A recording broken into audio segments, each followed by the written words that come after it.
पतरस का पहला आम खत बाब अव्वल।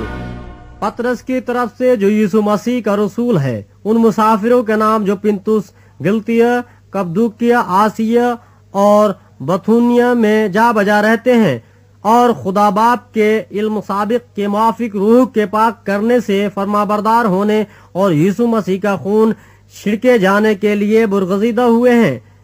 फजल और इत्मीनान तुम्हें ज्यादा हासिल होता रहे।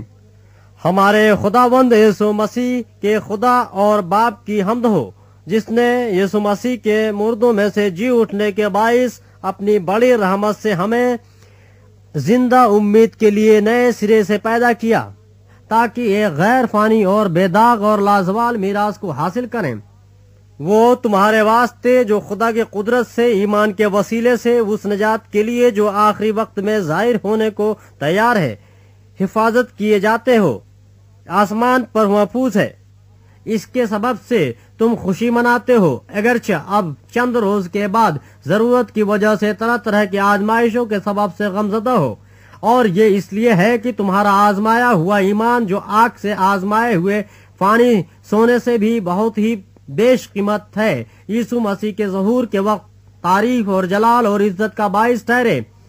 उससे तुम बेदेखी मोहब्बत रखते हो, अगरचे इस वक्त उसको नहीं देखते तो भी उस पर ईमान लाकर ऐसी खुशी मनाते हो जो बयान से बाहर और जलाल से भरी है, और अपने ईमान का मकसद यानी रूहों की निजात हासिल करते हो।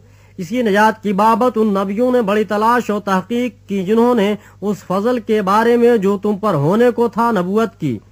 उन्होंने इस बात की तहकीक की कि मसीह का रूह जो उनमें था और पेशतर से मसीह के दुखों की और उनके बाद के जलाल की गवाही देता था, वो कौन से और कैसे वक्त की तरफ इशारा करता था। उन पर यह जाहिर किया गया कि वो न अपनी बल्कि तुम्हारी खिदमत के लिए ये बातें कहा करते थे, जिनकी खबर अब तुमको उनकी मार्फत मिली, जिन्होंने रूहुल कुद्स के वसीले से जो आसमान पर से भेजा गया तुमको खुशखबरी दी। और फरिश्ते भी इन बातों पर गौर से नजर करने के मुश्ताक हैं। इस वास्ते अपनी अकल की कमर बांध कर और होशियार होकर उस फजल की कामिल उम्मीद रखो जो यीशु मसीह के ज़हूर के वक्त तुम पर होने वाला है, और फरमाबरदार फर्जंद होकर अपनी जहालत के जमाने की पुरानी ख्वाहिशों के ताबे न बनो, बल्कि जिस तरह तुम्हारा बुलाने वाला पाक है उसी तरह तुम भी अपने सारे चाल चलन में पाक बनो। क्योंकि लिखा है कि पाक हो इसलिए कि मैं पाक हूँ। और जबकि तुम बाप कहकर उससे दुआ करते हो जो हर एक के काम के मुआफिक बगैर तरफदारी के इंसाफ करता है, तो अपनी मुसाफरत का जमाना खौफ के साथ गुजारो, क्योंकि तुम जानते हो कि तुम्हारा निकम्मा चाल चलन जो बाप दादा से चला आता है, उससे तुम्हारे खुलासी फानी चीजों यानी सोने चांदी के जरिए से नहीं हुई, बल्कि एक बेऐब और बेदाग बर्रे यानी मसीह के बेशकीमत खून से।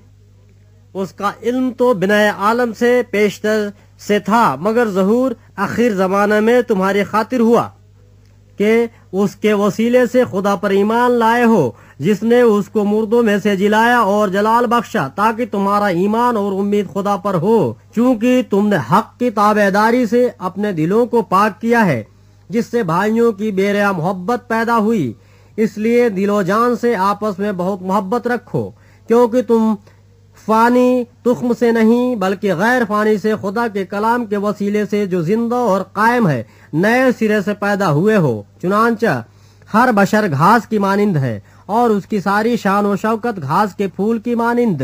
घास तो सूख जाती है और फूल गिर जाता है, लेकिन खुदाबंद का कलाम अब तक कायम रहेगा। ये वही खुशखबरी का कलाम है जो तुम्हें सुनाया गया था।